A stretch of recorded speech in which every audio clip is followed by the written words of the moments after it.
Hello guys, তো খুব খুশি, নতুন গাড়ি কিনেছি। ঠিক আছে, গাড়ি কিনেছি আর গাড়ি পুজো হবে না, ব্লগ হবে না, সেটা তো হতেই পারে না। তো গাড়ি কিনেই বাবার বাড়ি চলে এসেছি। তো বাড়ির সবাই বলছে যে নতুন গাড়ি আনলে পুজো করো। তো বাড়িতে লাড্ডু এনে পুজো করছি, বরমশাই দিকে পুজো করছে।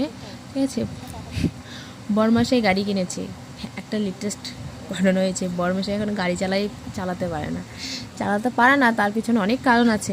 ঠিক আছে, তো এখন নিজের গাড়ি হয়েছে, গাড়ি চালাবে এখন নিজের ইচ্ছে মতো। ঠিক আছে, কেউ কিছু বলার নেই, কিছু হলে পরে গাড়ির। ঠিক আছে, মানুষের গাড়ি চালালে মানুষ অনেক কথাই বলবে, তাই সে বরমশাই জেদ করে কখনো কারো গাড়ি চালায়নি। ঠিক আছে, যাই হোক, দুজনের স্বপ্ন ছিল একটা গাড়ি হবে, তো সেই স্বপ্ন আজকে পূরণ হলো। তো আমার বাবা আমাকে বলেছিল যে আমাকে একটা গাড়ি কিনে দিবে। সে স্কুটি কিনে দেওয়ার কথা ছিল, যে আমি এদিক সেদিক চলাফেরা করার জন্য পুরোনো একটা স্কুটি কিনে দেওয়ার কথা ছিল। কিন্তু তো আমার আমার বরের ইচ্ছে ছিল না, পুরোনো গাড়ি হবে না, তোমরা দরকার পড়লে আমাকে কিছু টাকা দিবে আর কিছু টাকা আমরা ভরাবো, তাও নতুন গাড়ি কিনবো। তো সেই রকম বুদ্ধি করে বিয়ের 2 বছর পর বাবা এবং আমার বর দুজন মিলে গাড়িটা কেনা হলো। ঠিক আছে, যাই হোক, একটু দেরি হলেও নতুন জিনিসের মতো কি খুশি আনন্দ কোনো কিছু হয়? ঠিক আছে, তো কি বলবো, আর বলার মতো কোনো ভাষা নেই। খুব আনন্দে আছি, গাড়ি কিনেছি।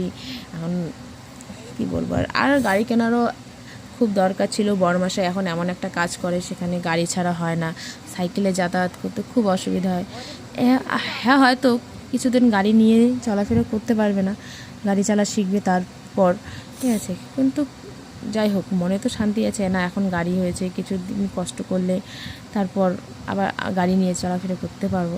ঠিক আছে, কী বলবো, আর বলার মতো কোনো ভাষা নেই। ঠিক আছে, আমার কথাগুলো তোমাদের কেমন লাগলো কমেন্ট করে বলবে, কোনো ভুল হলে ক্ষমা করে দিবে। ঠিক আছে, আর আমাদের এদিকে পুজো কমপ্লিট হয়ে গেল। তো সবাই আশীর্বাদ করো যেন এই গাড়িটা, আমার বর গাড়ি চালানো ভালো করে শিখতে পারে, ভালোভাবে চলতে পারে। সবাইকে টাটা, সবাইকে অনেক অনেক ধন্যবাদ।